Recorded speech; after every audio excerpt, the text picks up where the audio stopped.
So I had an edible a little bit ago. So this video is a race against time to try to see how fast I can get through my pre-planned script before I lapse into incoherency. Anyway, kids these days go on about LGBTQ rep this and queer baiting that. But back in my day, we had to obsessively consume vaguely problematic content in the definitely problematic gender bender tag on the now defunct mangahere.com just to feel something. Obviously, with the internet, I could probably have found something with actual gay people. However, that would have been humiliating to seek out, and it didn't occur to my child self anyway. We're talking about deeply felt but nonetheless entirely sublimated urges here.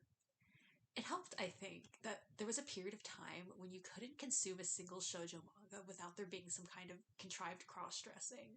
Women are not alright, and this was the only way for them to express it because they hadn't invented cries for help yet at the time either. So via this insidious mechanism, this sort of gender play for children got canonized as like an actual genre and not a pure and naked fetish slash sexuality, which would forever change the lives of many young minds, myself included. Anyway, so being heavily repressed, my only outlets were these gender non-conforming heterosexual couples, and also reading psychological shoujo about women tormenting each other. But we are concerned with the former here today. I think this is actually relatable content because who among us did not psychosexually imprint on a manga we checked out from the San Jose Public Library system and then monomaniacally read pirated alternatives in order to chase that same high? Yeah, I'm talking about Rama One Half. Rama One Half is about a boy, Rama, who falls into a cursed spring in China and as a result becomes a girl when he's covered in cold water and a boy when he's covered in hot water. It's very simple. He also has a multi-gender harem because of his sexual magnetism. It's mostly a martial arts manga though. Akane, his primary love interest, hates boys, so Rama has a simple solution to this problem. Why doesn't Akane marry a boy who's actually a girl? Well, Akane is Akane? Yo, guys, I think I'm gone.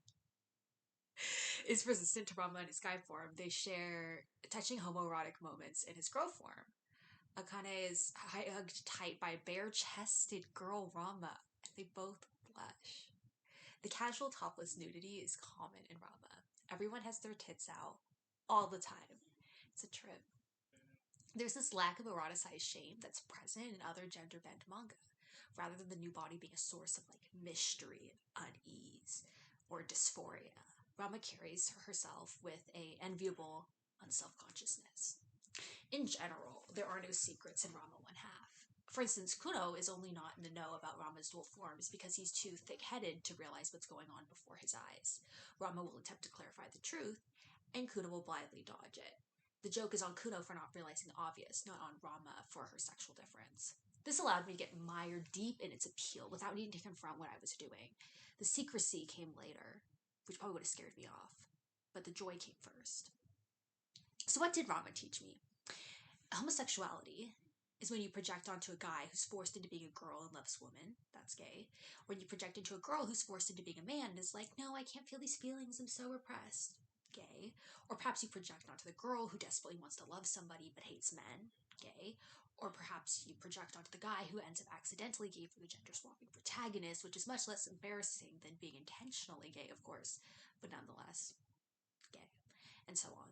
Perhaps even project onto an unrelated side character who's very stupid and completely oblivious to the whole gender play going on behind him, and instead blithely does whatever he wants without regard to the fraught implication of girls loving boys who are girls or girls who are boys, which is actually, quite prescient and gay. Anyway, later when I was trying to find it online, I encountered the no doubt search engine optimized title for One Half Gender manga. This is One Half Prince. One Half Prince is about a girl who plays as like this like smexy elf in a VR video game and makes wacky friends and gets into situations because of this both off and online. To my child self, it was good, but it wasn't enough. So I'm about to read you a bunch of synopses of manga I've read as a child, just kind of like that. And you're going to go on this journey with me. Okay, first, Iore. I talked about this in my Yaoi Z 1 entry. This one isn't really gender bend, it's mainly that it's a twink for butch relationship. They're in a band together, and everyone is so phobic towards their straight love. It's really funny. It's not good. I also read this one called AKB 49, which is about this guy who cross dresses and enters idol group AKB 48 in order to watch over and protect his crush, who has also joined the group. I can't tell if there were a lot of cross dressing idol manga in my memory because of my tastes or because there were just a lot. But you're going to notice a lot of like band, idol, like, oh my god, there was, what is it, Seiyuka, the one where it's about this girl who is cross dressing. I don't even remember why, because I didn't look that one up because that was just off the top of my head. But like, she wants to be a voice actor and she has to cross dress for some reason. I don't really remember why. Maybe she was trying to get roles or something. Let's keep moving.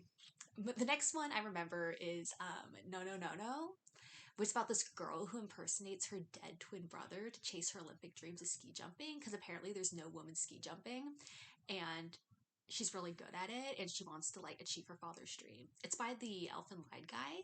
It was one of the first seinen titles I read, if I remember correctly, so it was accordingly fascinating adult. Like there were like boobs, and like the boobs were like large, and they were secret, and they were shameful, and there were like creepy guys, and it was clear that like there was just a lot happening about like women's bodies, transmasculine bodies, in a way that like made me squirm in a way I didn't really understand. So it became a central fixation for me. I've read the series several times. I can't. I make no apologies. I think we all kind of have a series like this or that though that stands out really in our memory because of like the of it all. Let's keep moving because I have more series. I have a lot more series. The next one is My Boyfriend is a Vampire. So it's about this pretty boy gang leader who gets bitten by a vampire and turned into a girl in the process of being bitten by a vampire. This one is a double gender bender because quickly the book takes on the tone of girl pretending to be a guy for the main character. This one was over the top, trashy drama.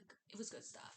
So basically what happened was like the main character's mother like knew she was going to be a girl like in utero, I think, and like put this thing on her kids such that like as long as you don't get bit by a vampire you get to live as a guy, but you're really a girl, but you think you're a guy, and then you're a guy who's like, am I a girl? But then you have like a secret girl side, and you think you're a guy, but like you're like a girl pretending. It's like, what? There's so many layers. It's trans both ways. It's really, and the art.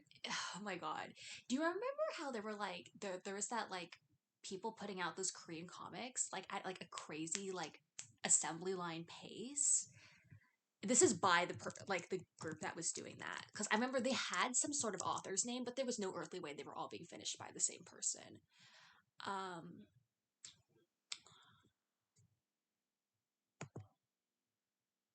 and I remember it got localized too as it was getting translated. So I think Seven Seas calls it like Jean. Yeah, Ohan Yurang. Again, I don't know if this is relatable. I'm just kind of talking off the cuff here. I'm sorry. Let's keep moving. What about Pretty Face? I was talking about Pretty Face with some friends yesterday. So basically, this guy gets in an accident, and the doctor reconstructs him based on a photo of the crush that the guy had on him. And he gets mistaken for the crush's missing twin sister. And for reasons, he decides to impersonate her until he can find the real twin sister. The thing that's really unreal about this one to me is that it's not like you're just like, oh, I'm a girl now. It's like, oh, I'm a specific girl. And like there's this whole conflict where he's like, am I getting too comfortable as impersonating someone's missing twin sister? Like for me, I don't want to judge. I don't want to say what I would do in that situation because I don't know. But I wouldn't get comfortable in that sort of like deceptive role. Maybe I'm just built different. Let's keep moving. So there's Your and My Secret. This is a body swap one about a girly boy and a tomboy girl. But unlike what you might expect, they don't actually date each other. They begin dating their respective closest friends prior to their transition. And so like the trans mask is super excited about his new trans het lifestyle. He's like, yay, this is so great. And the trans femme is reluctant. She's like, I don't know about this.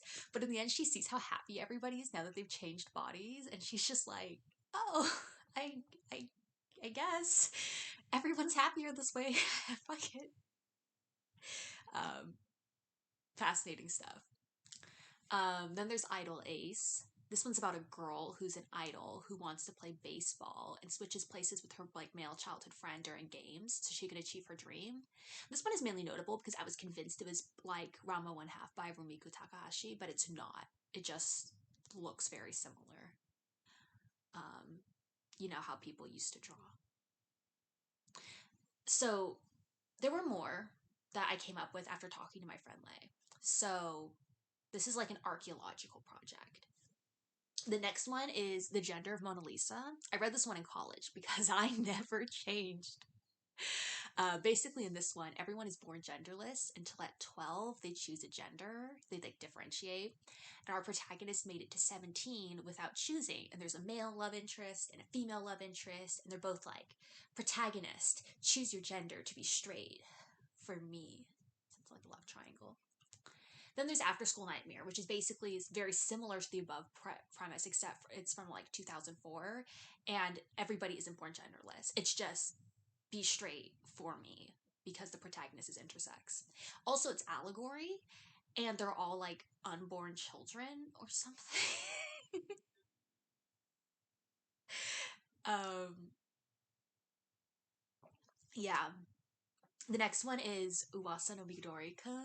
So basically, this one is about this girl who lives in the middle of nowhere, and she's childhood friends with this city boy, and they bond over soccer together. And she's like, "Oh, I hope I can meet him again someday." And then they meet again, and then they have like they go on this date, and then they're like, "What if we had sex?" And they have sex, and she's like, "Oh my god, I'm going to get married to this guy." And then she uncovers him, and he's like talking to his boys, and he's like, "Country girls are so easy, you know, they'll just roll over for you." And she's so hurt and betrayed by this. She's like, I'm going to humiliate this man. I'm going to ruin his life. I'm going to take him down. And I will do this via soccer. So she cross dresses. And she, to me, was always very unimpressive because I thought she was too girly. I felt like she had lacked commitment to the bit. Um, yeah, don't worry. She doesn't end up with him. She ends up with like the guy who discovers her secret early on. And it's like, I'll look out for you. And, you know, don't be so hung up on that guy, be hung up on me, you know. I can't explain myself. The next one is Kanajo no ni Naruhi. Basically, in this one, people can change gender spontaneously to keep the gender balance of the general population like even. And there are two guy friends, but one of them changes into a girl and is like really chill about it. And her friend is like this misogynist. Well, he's uncomfortable with women or whatever. And so of course they have tension and such. This one is another one that reads like straightforward trans head. Um, I remember when I was like trying to find the title again, I kept on like images from it kept on popping up on like trans subreddits and stuff like that as like he relatable trans femme experience, and I was always just like, huh, bemused. Um, we, I mean, I'm not alone. Isn't that beautiful? The next one, Reversible. This one is like it's about an all boys school where they make half the boys dress up like girls to promote feminism, like to help them understand women or whatever. And our main character begins attending and falling in love and coming to enjoy cross dressing. This one is just like cross dressing, yaoi. Um, yeah. Okay, and the last one, this fucking one, The Beautiful Skies of Ho-Hai, or Ho Gakuen Misorgumi, I think was what it went by. This one is about a lesbian who gets sent by her mother to an all boys school as like conversion therapy. Yeah, like she gets like tricked into going to this all boys school, and it's like, oh, and if you realize that you're just prejudiced against men and that's why you're into women, then that'll fix you. I'm just like showing my ass here. I read all this shit. I really did. Um, I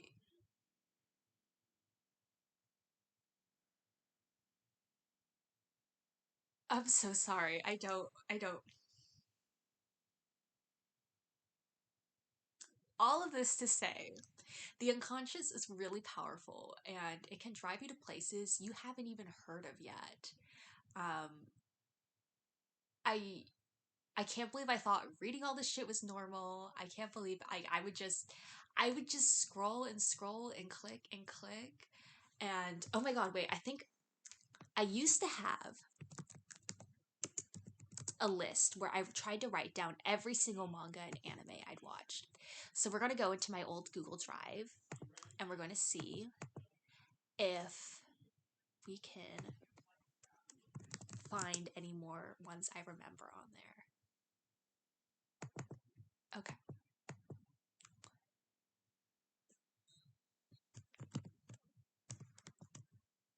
that wasn't it.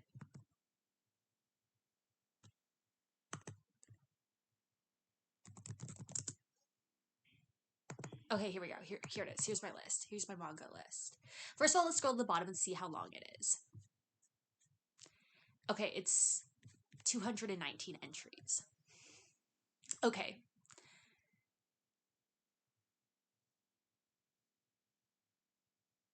I'm not seeing anything. I have a lot of restraint. I'm like scrolling and scrolling.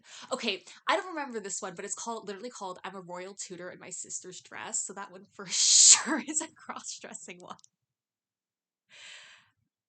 Sword Art Online has a cross-dressing bit.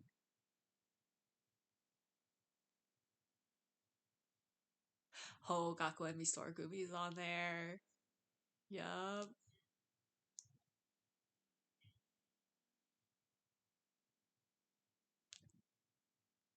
I realize I'm so sorry. I just realized you're literally just sitting here watching me scroll as I like. Oh, no, I can't admit to that one. That one's just edgy. I'm sorry. I'm. Oh no, I'm like, yeah. This is so bad.